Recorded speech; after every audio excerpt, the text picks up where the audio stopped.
Асыраушысынан айырылу бойынша жәрдемақы алу. eg.ov.kz порталында авторизациядан өтіңіз. Басты бетте азаматтарға әлеуметтік қамтамасыз ету, зейнетақымен қамтамасыз ету бөлімін таңдаңыз. Асыраушысынан айырылу бойынша жәрдемақы алу қызметін таңдап, онлайн сұрау батырмасы бойынша өтіңіз. Өтініш кімнен берілетінін таңдаңыз. Өтініш беруші және қайтыс болған асыраушы туралы мәліметтерді толтырыңыз. Тексеру батырмасын басыңыз. Асырауындағы адамдар туралы мәліметтерді толтырыңыз. Шотты растаңыз.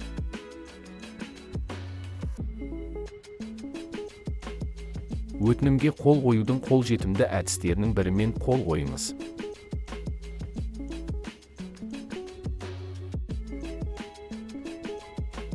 Сіз өзіңіздің жеке кабинетіңізде көрсетілген уақыт ішінде келіп түсетін өтінімді өңдеу туралы хабарламамен таныса аласыз.